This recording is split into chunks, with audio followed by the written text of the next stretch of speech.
नमस्कार दोस्तों, bloody text के आज के बहुत ही ज्यादा भूतिया से अलग से लव स्टोरी वाले वीडियो में आप सभी लोगों का बहुत बहुत स्वागत है। जी हाँ दोस्तों, आज का वीडियो बिल्कुल अलग सा होने वाला है और लव स्टोरी वाला होने वाला है, क्योंकि आज का जो वीडियो है वो बिल्कुल भी नॉर्मल नहीं है। आज का वीडियो डार्क वेब से रिलेटेड लव स्टोरी वाला होने वाला है। मतलब कैसे डार्क वेब से रिलेटेड होने वाला है, मतलब कैसे डार्क वेब एक अलग चीज है और लव स्टोरी एक अलग चीज है, हम दोनों को कैसे रिलेट कर सकते हैं। लेकिन मैं आप लोगों को बताऊंगी कि हम दोनों को कैसे रिलेट कर सकते हैं और दोनों की सच्ची घटना क्या है। अगर आप लोगों को जानना है तो आप लोग बने रहिए अंत तक। दोस्तों, इस कहानी की शुरुआत होती है 2014 में। एक करण नाम का लड़का था और एक रिया नाम की लड़की थी। ये दोनों एक ही कॉलेज में पढ़ा करते थे और देखते ही देखते करण और रिया को प्यार हो जाता है। उनको समझ में नहीं आता है कि हमको इतना ज्यादा एक दूसरे के प्रति कैसे प्यार हो गया। मतलब उनको रिलेशन में आए हुए फर्स्ट ईयर से लास्ट ईयर तक हो जाता है। एक दिन रिया बहुत ही ज्यादा एक्साइटेड हो जाती है, सोचती है कि अभी तो हमारा फाइनल ईयर है, इसके बाद हम ज्यादा मिल नहीं पाएंगे, सब लोग अपने अपने घर चले जाएंगे, तो क्यों ना मैं करण को प्रपोज कर देती हूँ शादी के लिए, क्योंकि हम लोग इतने साल से रिलेशन में है तो शादी तो करना ही है। तो रिया एक दिन बहुत ही अच्छे से तैयार होके और जो उसके कॉलेज के सामने वाला गार्डन था वहां पर करण को बुलाती है। बोलती है कि तुम कॉल करके बोलती है कि तुम इतने बजे, शाम के 6 बजे इस गार्डन में मुझे मिलना।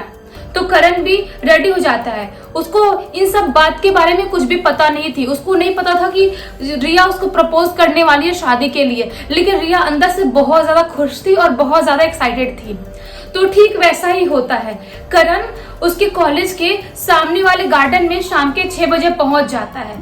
तब रिया करण को एक रिंग लेके प्रपोज करती है। बोलती है कि क्या तुम मुझसे शादी करोगे, हम लोग पूरी लाइफ साथ में रहेंगे, क्योंकि कॉलेज खत्म होने के बाद तो हम लोग दूर होने ही वाले हैं, तो क्यों ना हम शादी कर ले, तुम्हारा भी जॉब हो जाएगा, मेरा भी जॉब हो जाएगा और अपन शादी कर लेते और फैमिली से बात कर लेते। बट करण रिया को मना कर देता है। क्यों, आखिर क्यों करण रिया को मना कर देता है? इतने साल से रिलेशन में थे दोनों एक दूसरे से प्यार करते थे। आखिर उसके पीछे का राज क्या था? मतलब क्या ऐसा था जो करण रिया को बोल देता है उसके मुंह पे? वहीं पे लड़की उसको प्रपोज किए घुटने में बैठ के उसके मुंह पे बोल देता है कि मैं तुमसे शादी नहीं कर सकता। क्या आखिर क्या राज था उसके पीछे? तो मैं आप लोगों को बताती हूँ कि एक्चुअली जो करण था ना, करण की ऑलरेडी पहले से शादी हो चुकी थी।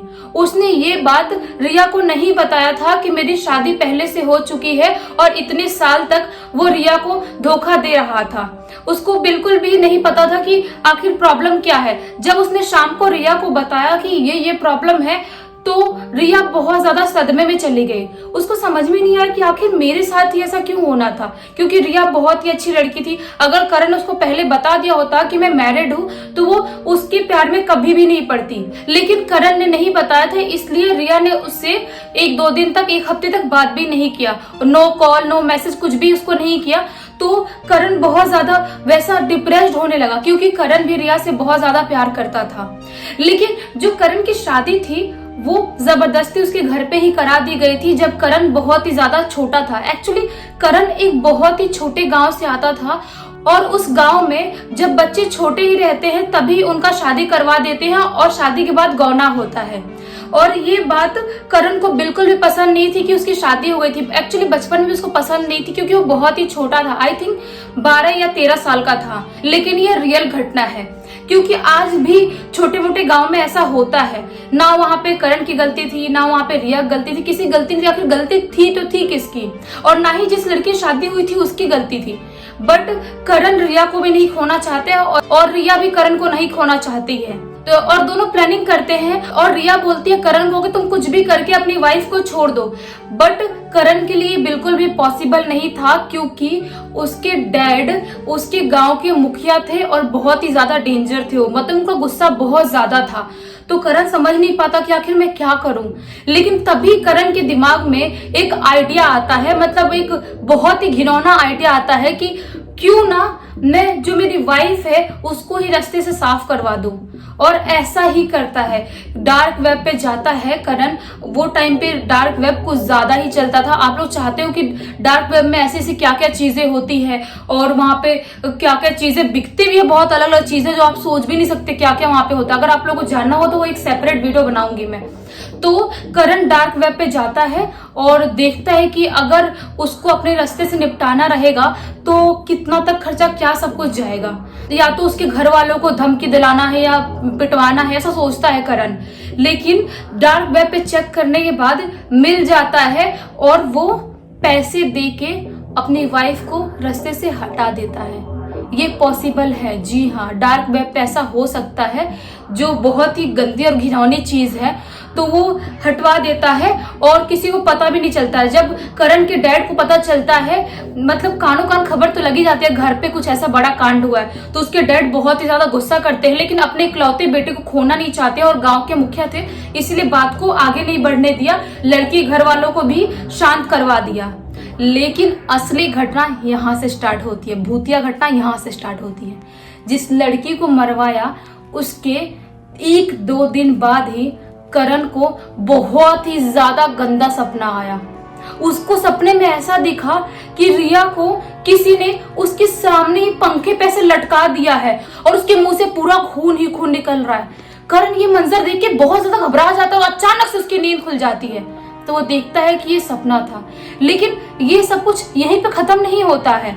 उसके मौत के तीसरे दिन करण सो रहा होता है, अचानक उसको लगता है कि मेरे सिर के ऊपर कोई ऐसे लटक रहा है, और जब वो आंख खोलता है तो अचानक से उसको ऐसा दिखाई देता है कि कोई यहाँ पे लटका था, जुब से ऐसे गायब हो गया, और वो समझ नहीं पाई कि आखिर मेरे साथ ये सब हो क्या रहा है। और उस लड़की के मौत के बाद उसके साथ ऐसी ऐसी घटना घटने लगी थी कि आप सोच भी नहीं सकते। उसकी रात की नींद ऐसे ही खत्म हो गई थी, वो सो नहीं पाता था, वो उसको सांस लेने तकलीफ होने लगी, उसकी आंखें बिल्कुल काली काली सी हो गई थी, उसका मुंह बिल्कुल पीला पड़ गया था, उसको समझ में नहीं आता कि आखिर क्या हो रहा है मेरे साथ। रिया भी बहुत ज्यादा परेशान हो गई थी जब करण ने उसको बताया। एक्चुअली रिया एक शहर की रहने वाली लड़की थी और ये एक गाँव का रहने वाला लड़का था जो अपने गांव में आया हुआ था अपने घर पे। ये सब जो कांड करवाना था उसको अपने गांव में ही आकर करवाना था, इसलिए इधर आया हुआ था। लेकिन आप विश्वास नहीं करोगे, उसकी वाइफ की मौत के 5-6 दिन बाद उसको ऐसा सपने में दिखाई दिया कि जो उसकी वाइफ थी उसको सपने में आके बोल रही है कि मैं तुम्हें मार डालूंगी, तुमने मुझे उस लड़की के लिए छोड़ा है, मैं तुम्हें जिंदा नहीं छोड़ूंगी, तुम चाहे कितना भी बचने की कोशिश कर लो, मैं तुम्हें जिंदा नहीं छोड़ने वाली, तुमको मैं 2 दिन के अंदर लेके चली जाऊंगी, सिर्फ 2 दिन के अंदर। और दोस्तों आप लोग यकीन नहीं करोगे, ऐसा ही होता है। उस लड़की के मौत के 8-10 दिन बाद, मतलब उसके काम क्रिया के 12 दिन में काम क्रिया होता है, उससे 12 दिन पहले ही उस लड़के की भी डेथ हो जाती है। रात को करण जब सो रहा था तभी अचानक से उसकी डेथ हो जाती है, और जो उसकी डेथ हुई थी वो बिल्कुल भी नॉर्मल नहीं था। उसकी जब डेथ हुई थी तो उसका जो जीव था ये ऐसे पूरा बाहर निकल चुका था और उसकी आंख भी ऐसे ऐसे पूरी बाहर निकल चुकी थी। आप लोग इमेजिन भी नहीं कर सकते कितना भयानक और कितना दर्दनाक मंजर होगा वो, बहुत ही ज्यादा दर्दनाक। उसके घर वाले देख के बिल्कुल शॉक्ड हो गए कि ये किसी की नॉर्मल मौत ऐसे तो नहीं हो सकती, आखिर ये रातों रात हुआ क्या।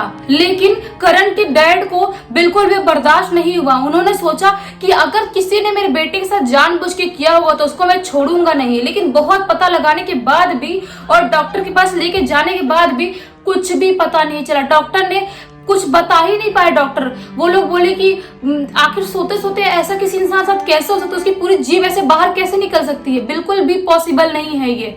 लेकिन उसके मौत के 2 दिन बाद ही करण अपने डैड के सपने में आता है और सारी सच्चाई बताता है कि आखिर मेरे साथ ऐसा ऐसा हो रहा था। और उसके डैड एक तांत्रिक को बुला के लाते हैं और पूरे घर को बंधवा देते हैं। एक्चुअली कुछ ऐसी भूतिया एक्टिविटी होती है तो लोग अपने घर को बंधवा देते हैं कि जो भी प्रेत रहेगा वो घर में प्रवेश ना कर पाए, इसलिए लोग ऐसा करवाते हैं। तो आप लोग सोचो कि एक डार्क वेब की वजह से, एक मतलब ऐसे घिनौने से ऐप की वजह से वहां से देख के प्रेरित हुआ ये करण और उसकी गर्लफ्रेंड रिया, और ऐसा कांड कर बैठे। और ना करण रहा ना उसकी वाइफ रही, और रिया तो दूर ही हो गई। मतलब सोचो कितना गंदा हुआ उनके साथ, कितना दर्दनाक उनका एंड था उनके लव स्टोरी का। इसीलिए आप लोग कभी भी ऐसे गंदे ऐप पे तो बिल्कुल भी मत जाना और ना ही ऐसी चीजों को बढ़ावा देना, क्योंकि ये बिल्कुल भी अच्छी चीजें नहीं होती है। अगर आप लोगों को ये वीडियो अच्छा लगा होगा तो प्लीज आप इस वीडियो को लाइक कर देना, चैनल को सब्सक्राइब कर देना, बेल को दबा के ऑल पे क्लिक कर देना, ताकि जब भी मैं नया वीडियो डालूं सबसे पहले आप लोग पास पहुंचे। और आप लोग को डार्क वेब के और भी किस्से जानने हैं तो आप लोग कमेंट बॉक्स में जरूर बताना। तब तक के लिए बहुत बहुत धन्यवाद। आपका दिन शुभ हो।